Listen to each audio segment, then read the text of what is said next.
Well, hello, my friend. Welcome back to another episode of the Chaos to Peace podcast, where I talk about how clutter is so much more than you think. Thank you so much for allowing me back into your ears. Well, hello, my friend. I'm Conny, Graf, your host. Welcome back to the podcast. So today I'm very excited to welcome Helene Gidley as a guest. Helene is a vibrant entrepreneur and agile coach. And she's celebrated for her extraordinary ability for getting things done. She's also the founder of her own company, A2 Agile Inc. So she's drawing on 40 years of experience, and she shows us how a powerful agile project management technique can help us to get things done and to build our best life, how she calls it. Now, if you don't know, Agile started in the IT industry, and they were trying to find better ways of developing software. And they actually ended up on paper when they did that. So they started to put the work they needed to do on small cards, and then they put these cards on the wall, so it was visible at all time. The advantage was also everybody knew exactly what they needed to do, and they also knew what their team members were doing at all times. So then Helene decided she wanted to adopt this way of working and putting her to-dos on paper. And so in this episode, we talk about how this works, right?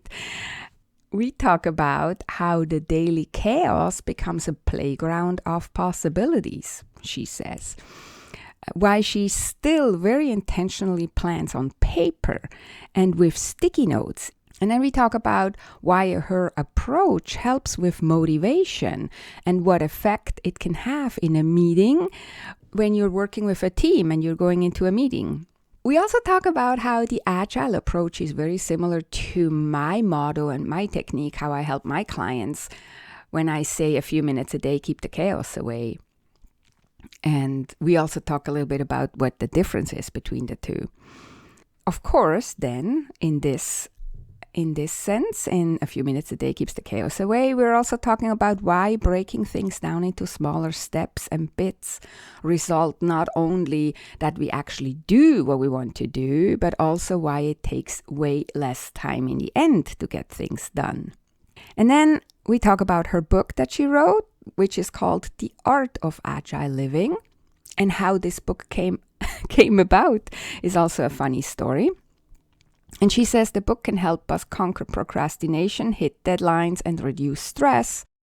And she also talks in the book about the kinesthetics, so about touching things, and the doorway effect, which is really funny. Doorway effect affects us all. You will hear it in the conversation that I have with Helene. And it's a really funny effect that affects you probably too when you do clutter clearing. It affects all of us. So go listen for that. And then we also talk a little bit about the difference between multitasking or switching context and breaking things down into smaller bits. And at the end, she is also talking about how completing things actually builds trust with others and trust in ourselves. So very interesting conversation with Helene. I hope you get value out of it. Let me know in the comments below or send me a text message. As you know, Buzzsprout lets you send me text messages. You can go into the show notes and click on the link that says send me a text message, or you can also just DM me on Instagram or send me a private message on Facebook. I really would love to know, what is your takeaway from this episode? Did you find it valuable? Are you going to try some of these techniques that we're talking about? I'm always happy to hear from you. It's very nice to get feedback because otherwise it feels very one-sided here, a podcast. Okay, so without further ado, let's jump into this conversation with Helene Gidley. Welcome, Helene. I'm very happy to have you guest as a guest on my podcast. How are you today? I'm doing very well. Thank you, Connie. I'm so happy to be here. Thanks for having me. I'm so happy too. We had such a great pre-chat. So now I'm really excited, even more excited for this conversation. So Great. my very first question to every guest is always, because I have an international audience, so I always ask first, where in the world are you located? And then I also say, tell us one thing about you that has nothing to do with our conversation afterwards.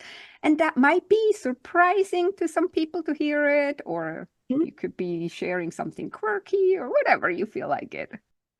Okay. I am in Ann Arbor, Michigan, United States. So that is where I am hailing from. And maybe something about me that has nothing to do with what we're talking about. I love cars. I'm a car buff and love kind of fast sports cars. and the, I'll tell just a short little story. When I met my husband, which was through a mutual friend, I, of course, I had a Mazda RX-7 at the time. So this is early 80s. And he had a dumpy Buick Regal. It was kind of a brand new car, but it wasn't a sports car. But he had previously a Cuda, a Chev, a Barracuda car, and he had sold it because he was, moving into industry, and he didn't think driving this Cuda, big kind of muscle car was the right persona that he wanted to portray. So I meet him at a mutual friend's house, and as we leave, we're both going down the same road at the same time, and it's a 2-lane road, right, or a 4-lane, 2 lanes on each way, and we're stopped at a light at the same time, both at the front, and there's nobody in front of us. The light turns green, and what do you think I do? I floor it and blow his doors off. I think he was sold from that moment on. Ah, I love it. I love it. So I used to drive an Alfa, Italian Alfa. Ah, Does that tell yes. you something? I had a GDV, but I wanted to actually always have a Spider, an older one. Ooh, But I yes. did drive an Alfa. And then when I came to North America, they didn't have Alfas here. But now actually they do here, just down the road. There's a Fiat dealership. They also Oh, sell Alfas now. So lovely. So, have you bought one yet? not yet. No, no, no, not yet. So I have you on not to talk about cars, although we could do that. Right. So I saw on your website, you say you live in a world where the daily chaos becomes a playground for possibilities. And you know, my podcast is called From Chaos to Peace. So now you go from chaos to possibilities. Tell us more. Yes. So it is exactly dealing with what you were also talking about is like the chaos of our daily lives. We have so many things that are vying for our attention, right? We always seem to have more and more things that are demanding our time, our attention, projects we're trying to do, our own projects to do for others, projects to do for ourselves, and then there's the interruptions. It just everything, there's so much coming at us these days. And, I liken it to our personal lives and our work lives are now so intertwined. When you're at work, and even if you're working at home, right? If you've got a home office, well, you're not immune from the home demands pulling at you. And it can be almost even worse for those working at home. As you walk through the house just to get a cup of coffee or a cup of tea, you start to see things that might be vying for your attention, things that need fixing, things that need cleaning and picking up. The doorbell rings, the laundry is done. Any number of things could be vying for your attention, including a pet needing attention, dog wants a walk, etc. So when you're at work, home is interceding in your life. And when you're home, if you don't have a work at home office, or even if you do, when you're, quote, not working, well, work still intercedes because, we carry around devices like this, right? We're always being interrupted by things, the dings, the constant messages. And it's so hard to really get anything done for ourselves. At least that's what I've been finding. And I've spent many years in the project management field, in the IT field, managing information technology projects, and I just started to find that there was something I needed to do for my own work that was close to what we would do for our projects at work. And I started to find that mix of a little bit of project management techniques filtered in and following a more agile approach of keeping my work very visible, keeping it small, and helping me focus on what I'm working on allowed me to get things done. And so it became, more of, from chaos to peace. I could actually get things done. And that's the prosperity piece, right? I started to learn how to best manage my time. And my time and your time and everyone else who's listening, your time is important, right? It's valuable. And if better that you can manage it to get those things done that need to get done, the better off you can be, right? And the more you can prosper.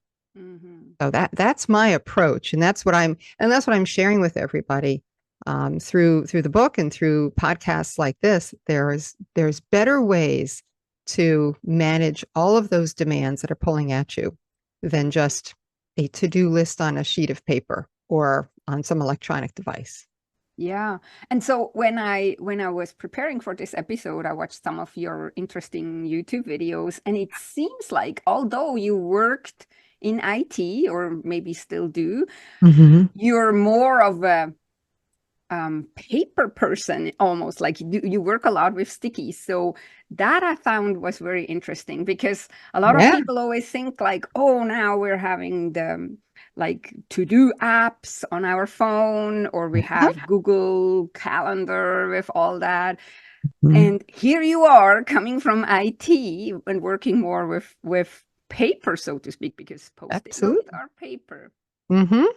Yes, and that's very intentional. And I'm glad you asked, Connie, because it is that there's a piece of us as humans that we react and respond to the physical aspect of things far better than just electrons on a screen.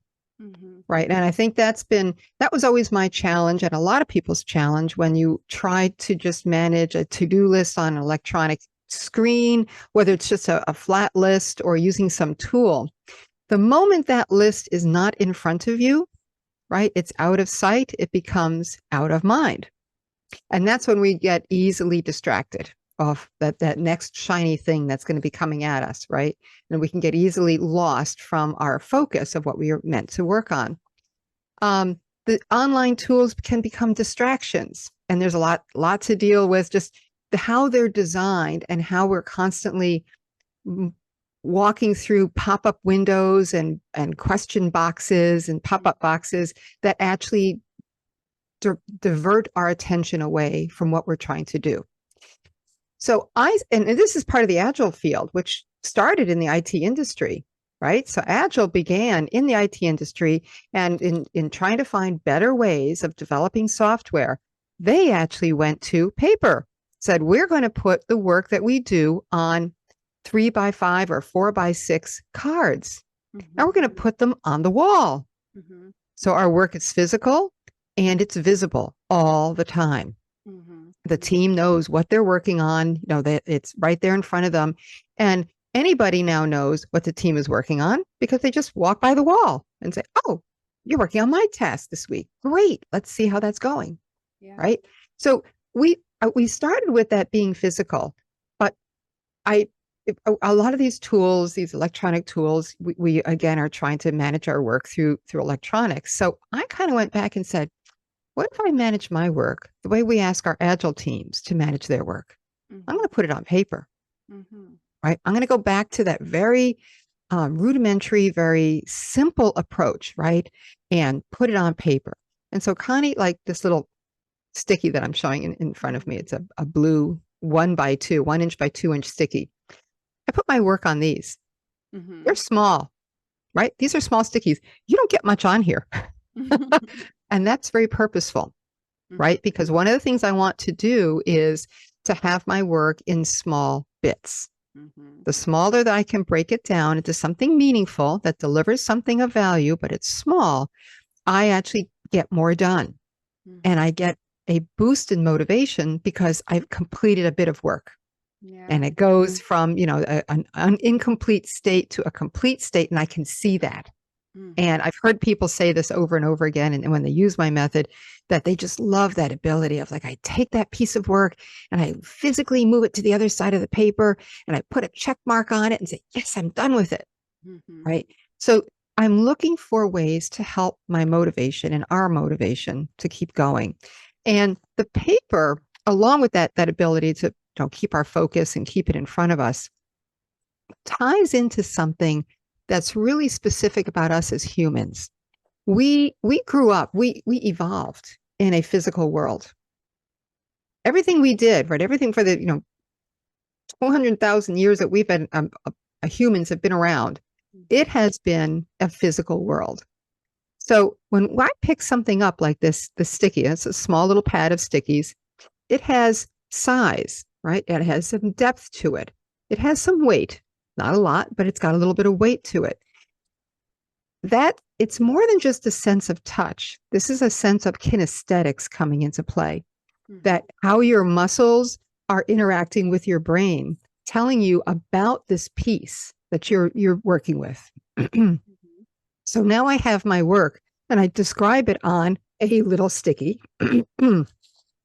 I've gone from something conceptual in my head to something now concrete and physical. Yeah. And that's why I'm tying into something that's very innate for us as humans. And I think that's why it works so much. Even though we're walking around with paper and I'm managing things on paper, it works for us as humans because I've turned it into something physical and something tangible. Mm-hmm. And that's why I find that this is so valuable for not only for me, but for those others who are following the practice and tell me how much this is helping for them. Mm-hmm. I have a lovely story. If I can do a little divergence here. A woman who had started using my practice, it's been a couple of years ago. I've been run little meetup sessions and various online Zoom calls where I'll describe the whole practice and I walk people through it. And by the end of this 30-minute or 45-minute session, that they'll actually have a plan together that they can use. So this woman had been using this for a couple of years now. And I talked with her recently and wanted to hear, well, how's it been working for you? Tell me what's working, what isn't. Have you modified anything? And while she's modified a little bit, she still uses paper. And she says, now when I go into a business meeting, because she's a manager of a group, and she says, I go into a meeting, the moment I pull out my stickies, everybody on my team knows I'm serious and the work's going to get done. Mm-hmm. Her team knows that when she brings out the stickies, Mm-hmm. that represents work. Mm-hmm. And they now recognize, yep, she's serious. And then when she walks out of here and as all that work is done on stickies, it will get done. Mm-hmm. And that's a real value, right? That it was a great story to hear on how she's adopted it and her whole team has adopted it, in at least in that sense of how they interact with her. Mm-hmm. So this reminds me of several things to make sure I don't take us in all kinds of directions. Okay. One thing that I just remembered was when you said that about her in the meeting with the stickies. I remember, and now I don't remember where I heard it, but they were saying that when everybody in the meeting is on a computer, everybody has the head down and is not like you don't know whether they're paying attention. Now, if we're not having the computer or the laptop in front of us, but we maybe have a piece of paper in front of us, or we're looking at a wall where you, for example, or that lady or whoever runs the meeting puts stickies on, we're all actually having the head up and we're more interacting with each other. We're more connected to each other. Yeah. Yeah. And we can actually do what also we do as humans, read others' facial expression, others' body language and all that, rather than just looking like at everybody or not even looking because we're all in our computer. Yes. Yeah. And you're absolutely right, Connie. That makes such a difference if you can see the body language, the nonverbal communication that we're sending to one another. That helps make the human connections far more valuable. And it keeps our focus on what we're trying to do, right? And now we're all participating rather than just being observers. Exactly. And I just wanted to say also, if we're like observing each other's facial expression and body language. And if we're more connected with the people in the meeting, we're also probably more motivated to do actually the things that we talk to do. It's closer to us, right? Because we actually talked in a different way about it rather than just abstract on the laptop or however. Right.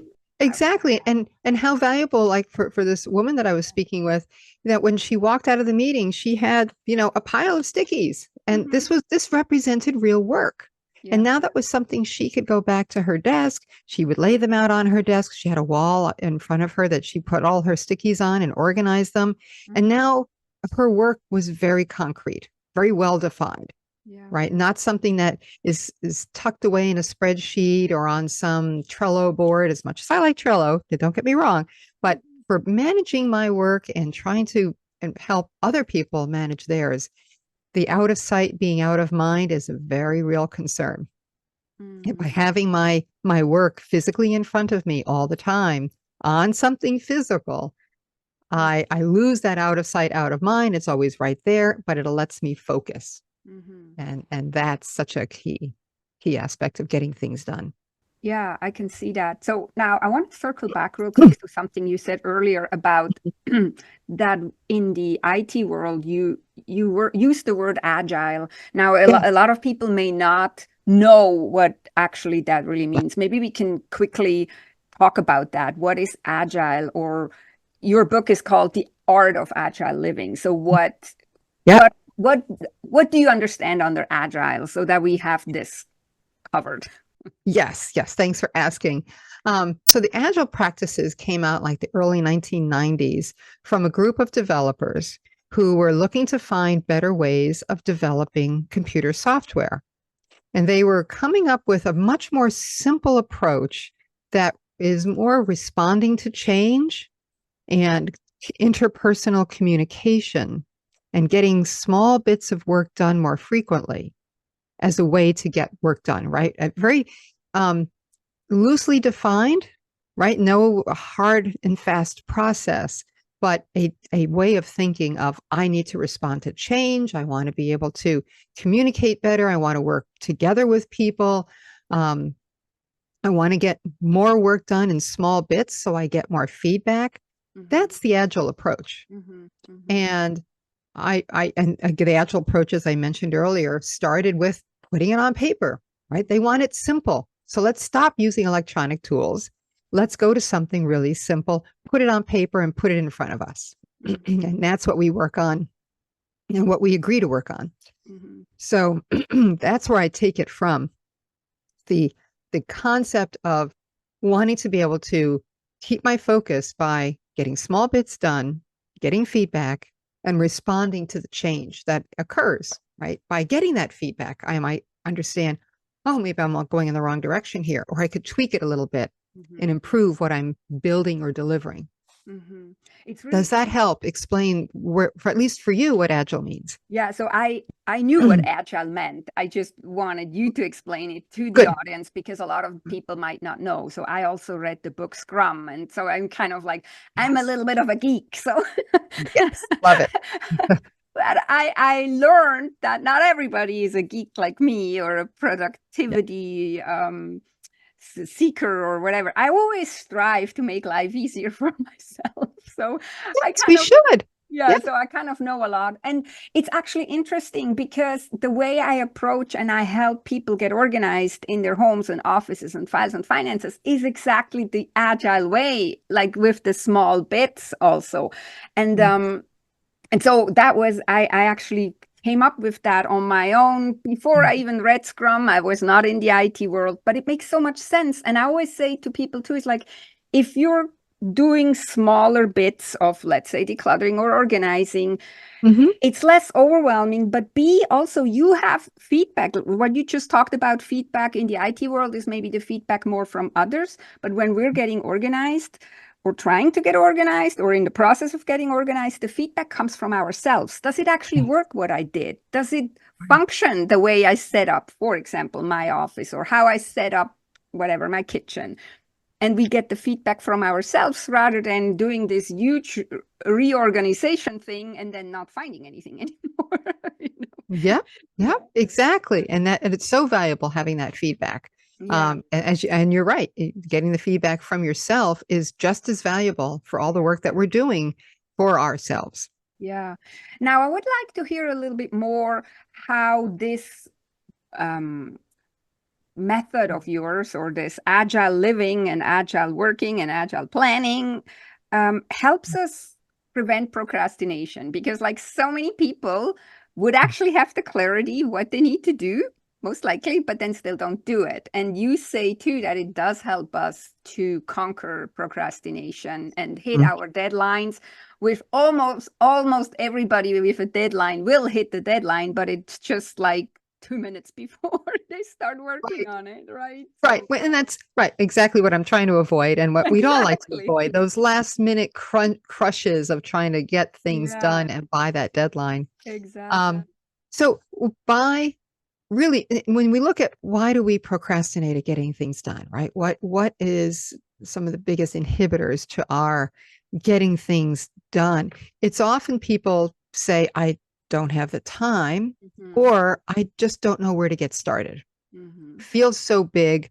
I'm having trouble getting going on it. And often that's what I hear. So this method approaches and looks to remedy both of those.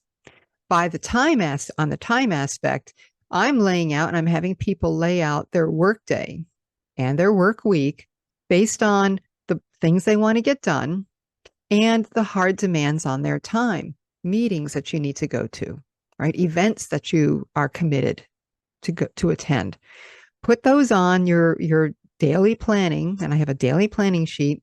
And now and where they would appear, right? If I organize my daily planning sheet, kind of a top to bottom, left to right approach, then if I have a 9 o'clock meeting and I tend to start my days around 9 o'clock, well, that's the first thing that's at the top of my planning sheet. Hmm. That's what my calendar looks like too, right? So I replicate what's in my calendar onto my planning sheet. And then I say, well, okay, after my 9 o'clock meeting, I have time until my 3 o'clock meeting. What else can I get done that day? And you start laying out the day in an order that you believe and you would like to have the work completed, fitting it around those hard demands on your time. So we start to provide really that method of beginning to get some control over our time. So we start addressing that first aspect of procrastination of like, I never seem to have the time. And the next bit is, and just as you do, Connie, beginning to put things into smaller bits. So Hmm. by writing down the project, and it's one of the things that I talk about here in the book. You may have a large project an example I had is I was giving a talk to a university class. This was about a year ago, and it was a brown bag session. And while it sounded easy, oh, prepare for talk for Mari's class. Hmm. Had I left that bit of piece of work as just that, I never would have done it. Hmm. But I immediately started to break it down into, well, prepare the subject material, speak with the professor on what she's looking for, get notes from her and modify the slides again, do another run through, put new pictures in the slides. Every one of those was a separate sticky note, a Hmm. separate piece of work. So in one day, I might do one or two of those things, but that's all. But by the next day, I could get another one done. And the following week, I'd get another one or two done. And over time, I got it all ready by, by the deadline of Hmm. her speaking in front of her class on that lovely February afternoon. So that that's why we help people kind of conquer the procrastination, because we're giving you the tools to manage your time and to begin to get the work into manageable chunks so Yeah. that you're more willing to start to approach them and start to work on them. Yeah. And that whole motivation, right? Procrastination is still, I need something to motivate me. And that's why the physical aspect of these, the small bits, and I complete the work and it goes to that other, I move it from one side of the sheet to the other. that's a motivator. Mm-hmm. And that's part of what's working about this, and then helping people begin to just get things done. Yeah. Yeah. And that was one of the reasons why I thought you would be such a perfect guest to talk about it from this angle, because one of my sayings is a few minutes a day keeps the chaos away, right? And so we're actually not blocking out a whole weekend to go and do the garage or whatever, the basement or whatever you need Yeah. to get organized or declutter. We're making small little pockets where we go and we go in there and we do a little bit something, because who in his right mind wants to spend the whole weekend doing decluttering? And what Mhm. happens most of the time is that then it gets procrastinated all day long. Oh, first I need to do this and that and everything, and Mhm. we do all the things that we otherwise would not want to do. We do in front of that. And then it's Mhm. 5 in the evening and we're like, oh, well, now I don't have to start, right? And so it's a lot similar, like with bigger projects that you were just talking about, that we then kind of sabotage ourselves on making progress, because we Mhm. always look at it this huge thing that, oh, Mhm. I have no 3 hours right now. Well, nobody needs 3 hours to make progress on something. And That that's the golden rule, absolutely. And you yeah. said it so well, Connie. And that's beginning to take the work down into something that's smaller. And so I talk about in taking the bits of work, right? Whatever you can fit on this 1 inch by Mm-hmm. 2 inch sticky. Mm-hmm. And I also have us estimate it. You have to have an idea of how long it's Yeah. going to take you to do this little bit of work, so that you can plan for it and try to fit it on your daily sheet. So, and I estimate in anywhere from 5 minutes to 2 hours. Mm-hmm. Those are my numbers. And mostly, if it's a 2 hour task, I still try to break it down Yeah. smaller. Yeah. Because, right, isn't the question that you often ask, and you just gave that example, how often can you get even 2 hours of Yeah. time uninterrupted to work Yeah. on that one task? You might get one of these sessions per day if you're lucky, right? Like Yes. one Yes. 2 hour block, undisturbed, uninterrupted Right. per Right. day if you're lucky. Yeah. Right. Exactly. Yeah. Exactly. So that's why, I think both you and I feel it's the same approach. Break things down into smaller chunks, Yeah. and you can actually begin to do that. Right.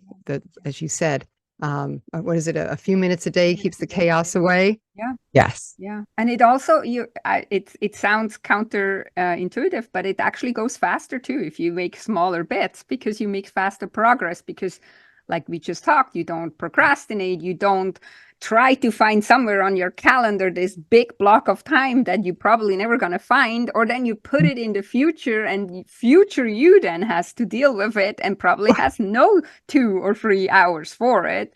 Exactly. And So that's why things never get done. Right. And exactly, that's your exactly. procrastination problem. Yep. Yeah. So writing a book is also a big project. Tell us a little bit, how did write that come about, that you were writing a book, and tell us in general a little bit about what the book all talks about. Like you mentioned already some things, but Right. Right.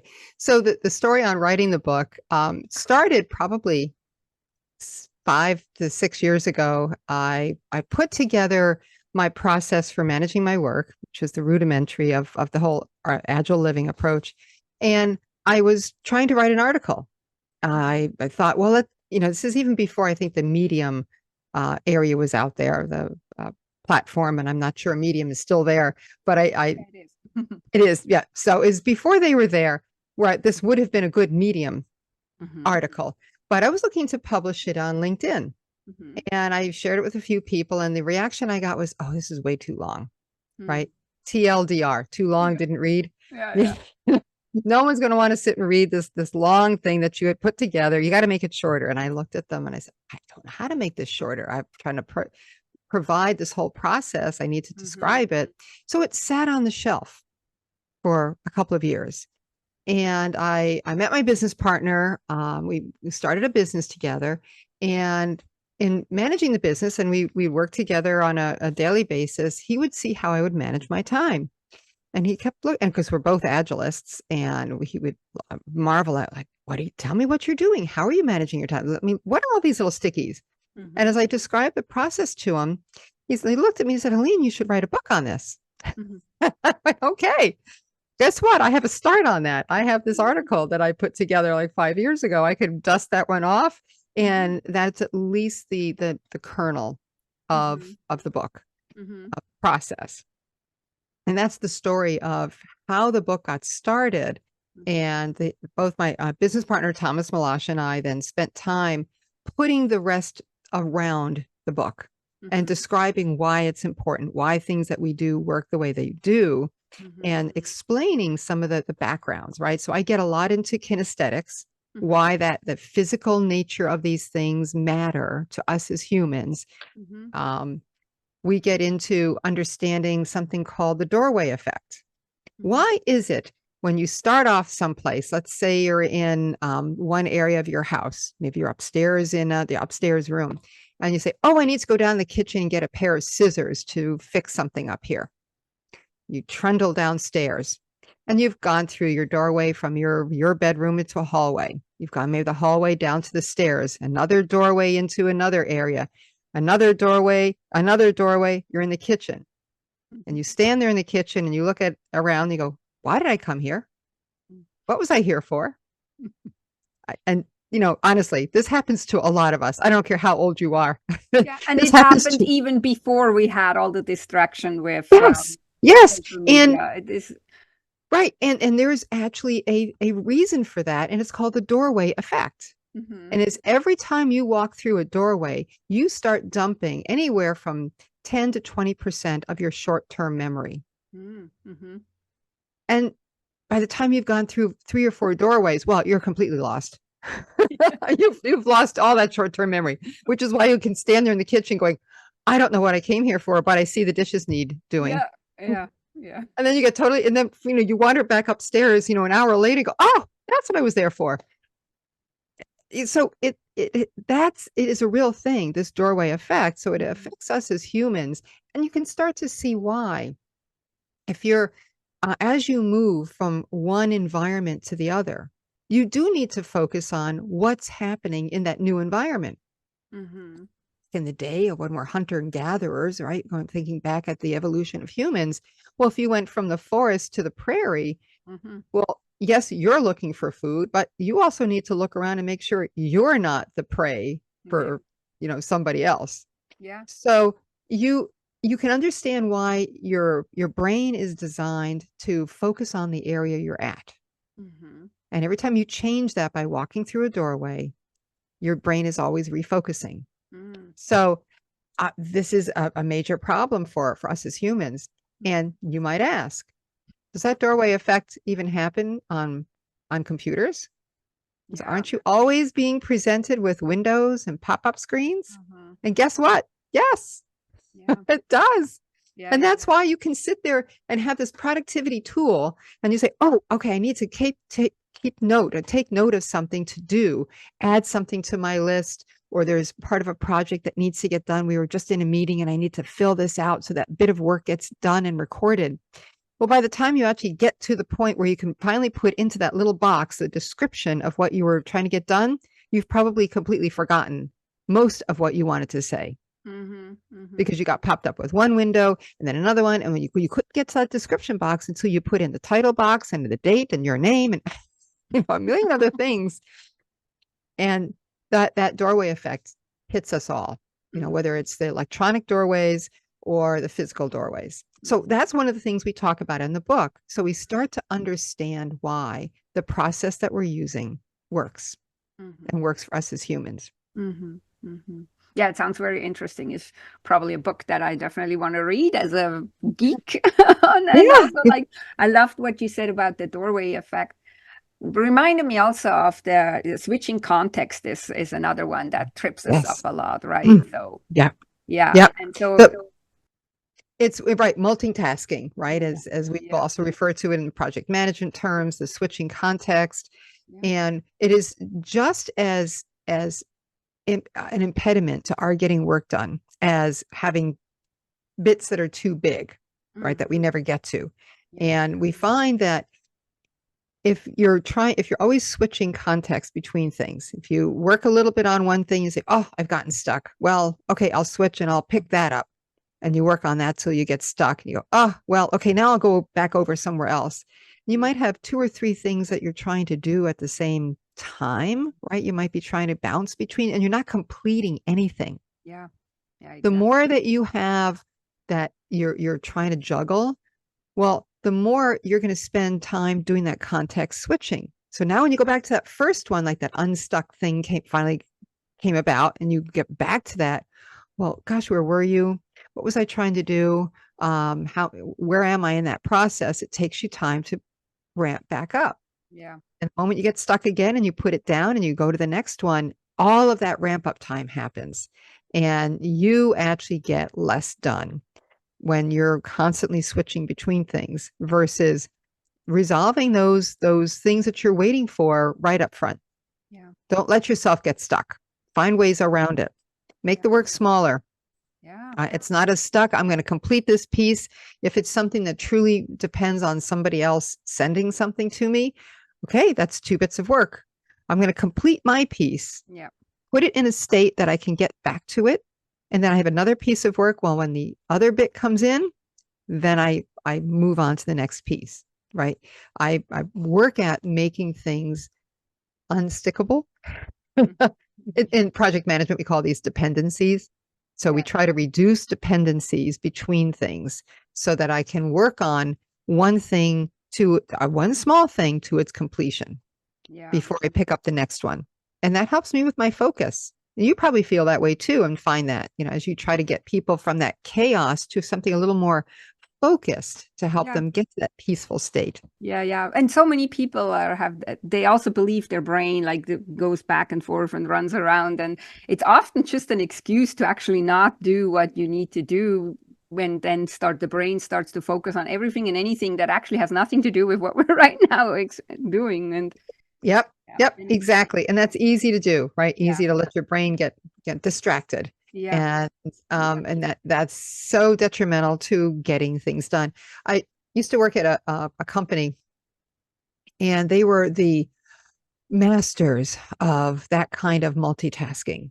Mm. As every project team, people were on multiple project teams, and they were on multiple, doing multiple projects every day. They would just bounce back and forth between them. And I had a manager describe it, and he knew that this was the problem, but this was sort of a cultural thing that they just really couldn't easily change. And he described it to me. He says, Helene, this is like you've got a line of boxes at one end of a large room, and you need to move all the boxes from one end of the room to the other end. Each box represented a project, right? And he said, well, you've got 2 ways of doing it. You can start with one box and move it all the way to the end, and come back and get your next box and move it all the way to the end. And come back, get the next one, move it all the way to the end. Some boxes have to wait while you're moving these all the way to the end. Or you take each box and you move it an inch. You come back and you move the next box an inch. You move the next box an inch. So you move every box an inch or a foot, and then you come back and you do another one. Well, that takes forever to get anything done. Yeah. Everybody feels like they're getting a little bit of work done on everything. They feel productive, but nothing is getting completed in a timely fashion. Yeah. And once he gave me that visual, I thought that was so powerful. And that's how, when you really see it, as I've trying to get multiple things done, do one. Get that one box to the end of that room first before you pick up the next one. Yeah. You'll And find yourself much happier. when we're talking about a visual too, when you just stick with that visual for a minute, you also Yeah. see your progress much better if you actually move each box to the other end rather than just moving every single one a foot or an inch or whatever, because then it Yeah. always looks like you didn't make any progress. They're all still in a bunch together and Yes. nothing has changed, kind of. Yes, they may be away from the wall a bit, but they're still all bunched together. Rather than if you get one to the other side, then the second one, the third one, you actually see that you're making progress, right? Right. Yep. And whoever you're doing the work for starts to see the progress as well. Progress. And we talk about this in the information technology and in the agile field as well, that once you start delivering things, completing things for your clients, your customers, you're building trust, because now they see that, oh, your process actually does work. I'm getting things. And if I'm not the box, right, that's being moved that foot right now, I now have trust because I see how your process works. I see how you deliver things. I know if I just wait a little bit, mine will be one of those next ones that gets all the way to the end. Yeah. Yeah. Right. And so that's so powerful to start to build that kind of trust and understanding, with the people that we work with. Yeah, yeah, so true. So what would you say is one thing that people could do right now, coming off this, listening to this episode, what they could Mhm. do in their life to begin Yeah. getting more things done or making progress, beating Yeah. procrastination? Yeah. And I would say that the best one thing that you could do today is start to break your work into smaller pieces. Mm-hmm. Right? Like what you live and breathe and what you preach, a few minutes a day, keeping the chaos away. So I would say take whatever your to-do list is today and however you've got it, take one or two of those pieces off that to-do list and start to break it down into like 5-minute to 30-minute, 1-hour chunks Mm-hmm. and put those on little stickies and put them on your desk Mm-hmm. and focus on that one to-do item and see how you can schedule those and get those done in little bits over the next day or so and see how that works for you. Yeah, I love that tip. And I didn't know that you were saying that, but that is totally, yeah, that's one I always say, like, I don't have rules, but I have some principles. And principle number one is break everything down in smaller chunks, right? So valuable. Yeah. Yeah. Yeah, Love to hear that. yeah. So where can people find you? Where can they find your book? Where can they find you if they're interested to hear more now about your method and Yeah. want to Yeah. manage their time better? So the book is available on Amazon and it looks like this. So I'll just put this in front. So The Art of Agile Living. Yeah. We've got our little sticky notes on the front, and on the back because we live by sticky notes. Yeah. So the book is available on Amazon.com. And you can also find us at artofagileliving.com. Mm-hmm. We have a little web page you can go to that gives you a link to the book and a link to the small tutorial videos that I also have been recording that we were talking about, I think, in our pre-discussion. Yeah. I watched a few of those. Yes. Yeah. Yeah, and I try to keep those from anywhere from 3 minutes to 5 minutes, but no longer than that. Just we all talk on one topic in particular, like breaking work down or estimating or just managing your planning and what happens when things change and how do you replan. So I'll take one little topic and talk about it and give you some examples to help support what you're reading in the book. Yeah, I will put the links in the show notes so people find it right away. They can go and check it out. So this was really lovely. I could talk with you forever. Like I said, a little bit of a geek, and I could crawl into your brain and hear more. I want to be mindful of people who are listening. So the last question I always ask is there anything I haven't asked you that you feel like that needs to be said, or is there anything in your heart that you feel like you want to share still before we wrap up? But the only thing that I would say is that for anybody who tries the method, I'd love to hear how it works for you. Mm-hmm. Right. So I'm always looking for feedback. Yeah. So you can connect up with me on LinkedIn if you like. Mm-hmm. I have my company's email address. It's Helene at agile.com. So feel free to reach out to me and let me know how things are working because I want the feedback too on how it's working or not working for you. Yeah. Okay. Awesome. Awesome. Well, So thank thank you you so much, Helene, for coming on and sharing that with us. Like I said, I could talk forever and we may have to make a second installment where I come up with all my other questions that I have. But yeah, no, thank you so much for your time to come on. And yeah, you're welcome. Thank you again for having me. It was great to meet everybody on your podcast.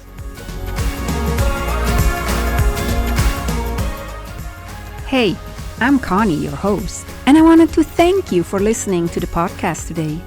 Did you know you can bring your chaos to me? If you struggle with chaos in your office, on your desk, in your files and finances, use the link in the show notes and sign up for a complimentary 30 minutes Chaos to Peace Jumpstart call